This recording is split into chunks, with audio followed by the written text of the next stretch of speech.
Hey everyone, it's Mary, and I am here with more of Midlife Journal.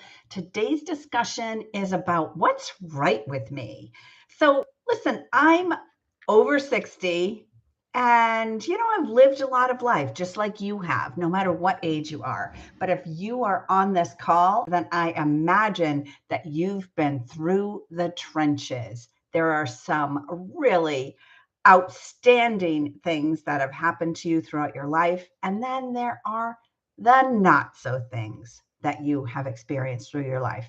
But today we are going to focus on the things that we have about us that are right.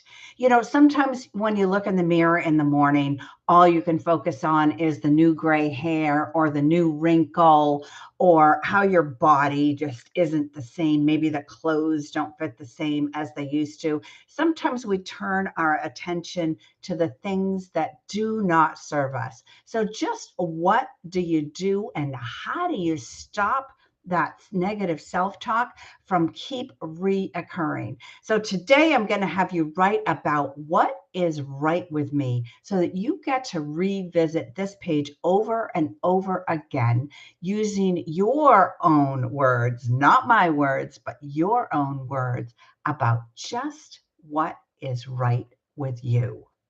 So you might end up with having to string some or doing and stringing some words together where you can create affirmations for yourself.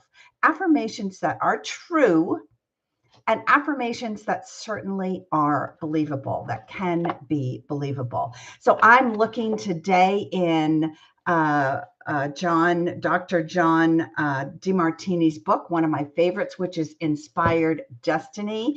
He's one of the people, the authors that I turn to when maybe I've got some self-doubt, maybe I'm not sure that I'm up to the challenge.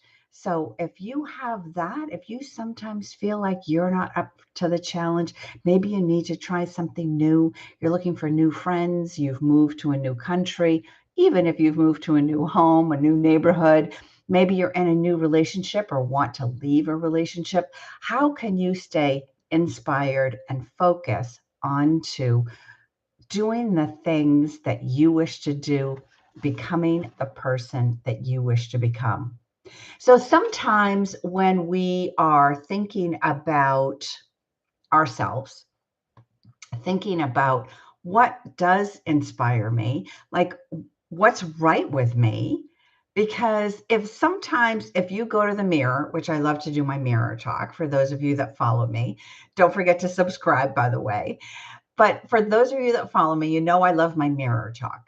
And by mirror talk, I mean, if I'm if I need to do something new, if I need to speak in front of a new group of people, if I'm going to try something new, if I'm going to mm, even meet someone new, if I'm meeting a new potential friend for the first time, I go to my mirror. I have to admit it, I go to my mirror and I have what I call, pardon my expression, my come to Jesus meeting. And that is taking a look at what is right with me, not taking a look in the mirror and going, oh my God, I got this, I got this, I got this going on, all the things that are wrong with me.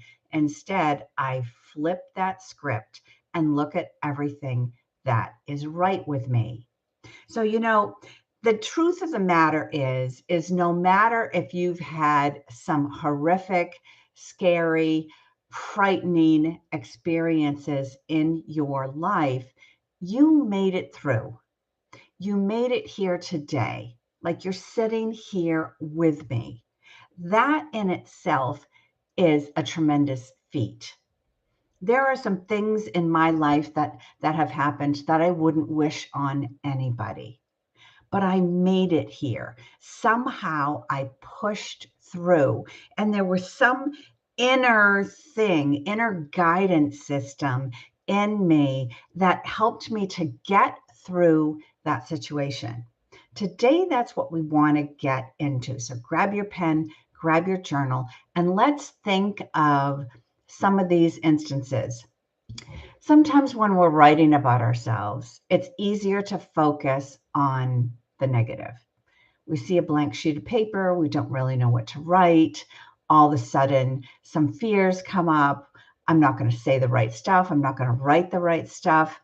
Let's try and put that judgment beside, lay that on the table. Like you might even like look at it and place it somewhere or put it in a jar and put the cover on it. You can take the cover off and let it come out some other time. But for right now, let's curb that negative self-talk of looking at incredibly hard situations that we feel that we didn't gain anything by. Because I'm going to challenge you today in taking a look at the things that are right with you. So, as I said earlier, sometimes it's easier to look at the things that are wrong with us. Because, quite honestly, sometimes it seems that there are more wrong things than there are right. So if that's how you feel, for instance, then maybe you want to start by listing on the left side of the paper all the things that you believe are wrong with you, all the things where you fucked up, where you said something wrong, where you did something wrong. Sometimes it's easier to get writing by listing down those things. Now, I want you to think about each instance that you wrote down. If you wrote down the negative things, some of the negative things. Now, as I said earlier, I just want you to flip the script. Like, what does it look to flip the script on that sentence or that phrase or that scary situation or that time when you were embarrassed? I want you to flip the script. And what would it sound like? Like you got through that instance. And if you got through that instance, there actually was something that you learned. We don't have to be perfect at stuff, but it kind of is a requirement in order for us to live a really cool, fulfilling life, to learn something about ourselves, right? We want to learn, we want to go and grow. Love that. I love that phrase, go and grow. So if you had that phrase of something negative that happened to you and you could flip that script, what does that look like and what does it sound like? So let me give you an example. Let me think of something here. So I was at a conference one time, and I sat next to a person that was, let me just say, not very nice. Was very critical about the speaker. Was I felt like, like, why are you here if you don't like what's going on? So I happened to say something to this person. I can't remember exactly what I said, but something to the effect of, look, I'm here to gain knowledge from the speaker. If that's not for you, then maybe you just need to leave. Like maybe this isn't for you. Well, come to find out, the person that was sitting on the other side of me was a friend of this person. And the friend of this person happened to be the speaker's son. And the speaker's son was criticizing his dad. And the person that was sitting beside me was like, Mary, how could you say that? Like, you don't you know who you're talking to? Well, I immediately clammed up, was embarrassed, thought that I was going to if the floor could have opened and sucked me in, I would have been happy, right? So that negative experience stayed with me about watching watching what I say. Like I should be more careful about what I say. Well, okay, so yeah, I should be more careful about what I say. All of us should be more careful about what we say to one another. However, that should not in any way stop me from being authentic or saying what's really on my mind. This person that was sitting next to me was taking away from my experience. So instead of looking at that, what I call an embarrassing moment, because I felt at that time I was so embarrassed, instead of taking a look at that embarrassing moment, why not? Why not for today? You don't have to hold on to this, but just try it. For today, flip that script and talk about what I learned. I learned that it's okay to voice my thoughts, to let somebody know that I'm either uncomfortable or unhappy. If you're here, then most likely I'm going to go out on a limb here and say that there are things that have happened in your life where you either kept your mouth shut and swallowed what you really wanted to say, or you criticized in your head, or maybe verbally, that person, like trashed that person. So, what did that really do? What did that really accomplish?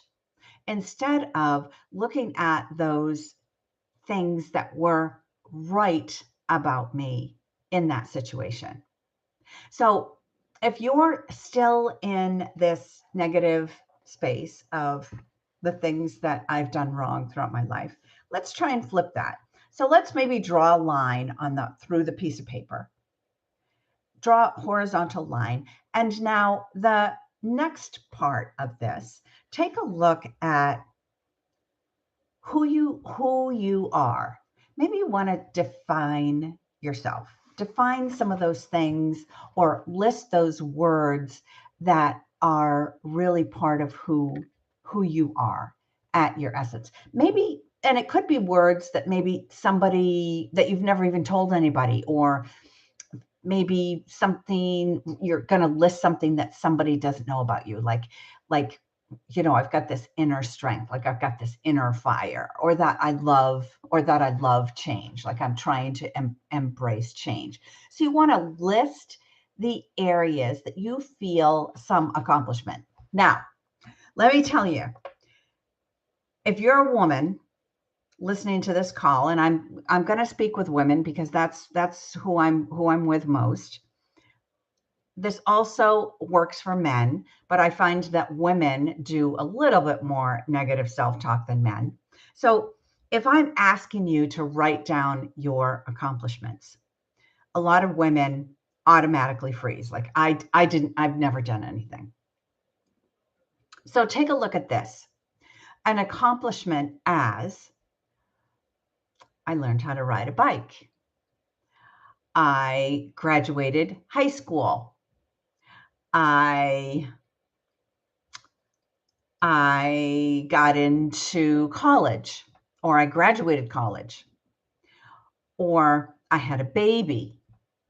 Those in itself are all accomplishments. Now, you may think that that's no big deal because everybody else does that, but I can assure you that that is simply not true. And the way in which you, for instance, graduated high school, what classes that you excelled in, what things really lit your fire in school, who was your who were your people that you hung around with in school.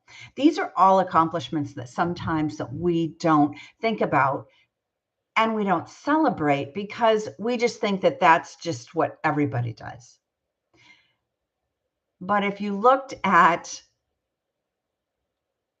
the types of depression that are out in the world today, you can quickly recognize that if you, by focusing on these, even small, I'm telling you, it doesn't have to be big, hairy, scary stuff. Even if it's small, like for me, driving in a foreign country, that in itself is an accomplishment.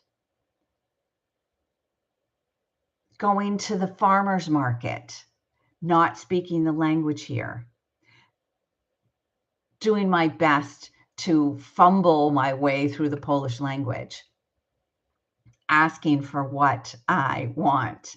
That is an accomplishment. So don't think that it has to be big and hairy and scary and overwhelming in order for you to accomplish something, because you have that first job, that first lover, the first relationship, your first car. Like, what? Go ahead and list your firsts, for instance, and see what you gained out of each of those areas in your life, those things that you actually accomplished. What is right with me? And out of that, you'll begin to see this authentic self of you just coming out. A lot of times we are in situations and we'll let ourselves down because we're trying to please other people or take care of other people or nurture other people. This midlife journaling is about nurturing ourselves. It's like giving ourselves a hug. So what is right with you today? Like right now, it doesn't matter. It doesn't have to be, this isn't a forever thing. So getting to know yourself, make a list and focus on the greatest fulfillment in your life, for instance. So my greatest fulfillment is, of course, having my two amazing daughters. But it's not only that I had them, it's that now that they're adults, I actually like them. They're like really cool people. Like, if I didn't have them, if I wasn't their mother, I'd like to hang out with them. So for me, that's like one of my greatest fulfillments. So it doesn't have to be this big, hairy, scary thing. What I'm trying to get you to observe about you is the things that make part of you up. Like, what is what is you? Who are you? And by looking at these accomplishments, you can then begin to view yourself and stay in alignment with who you are. Because sometimes the world is crazy and sometimes we get stuck on going with the crowd, for instance, or we want to be we want to be in this group of people. And that group of people may not serve us. It's maybe not the people that really like light our fire, or that really speak to the person that we are deep down inside.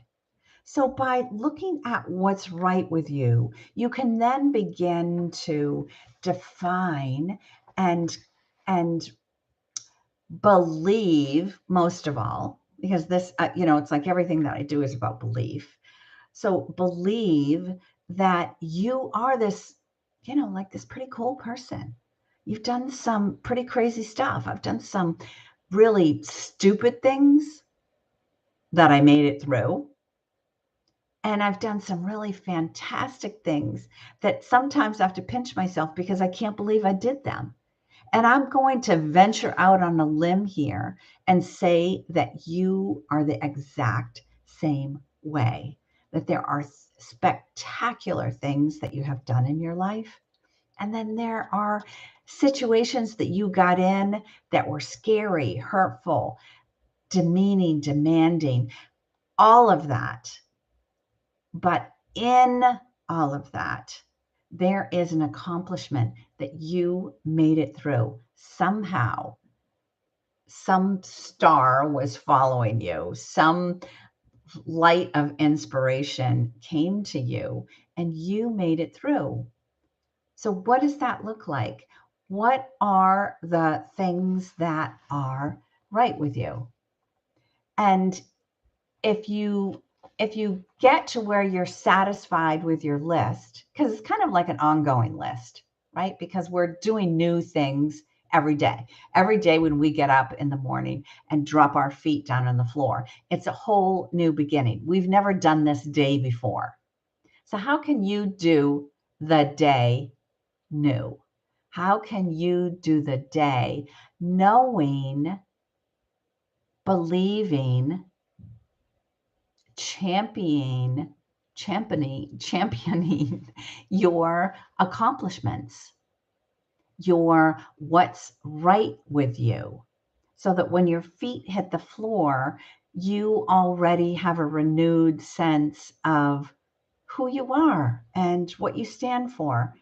And when this as this list grows, you can even take this a step further and then begin to circle the words that you'd like to be more of more often. There are things that I have done that I look back on and go, oh, I can't believe I did that. And then if I define who I was at that time, define who I was being at that time, then I can circle those words and begin to be more of that, living life intentionally, because words are powerful things.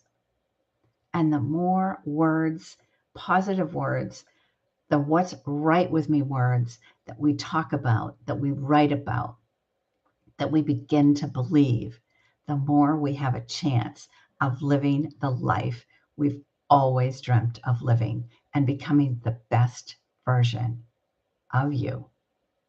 That's my wish for you.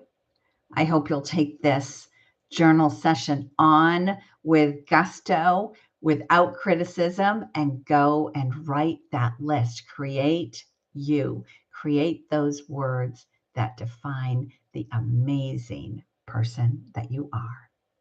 I'll see you next Sunday for more of Midlife Journal. Ciao for now.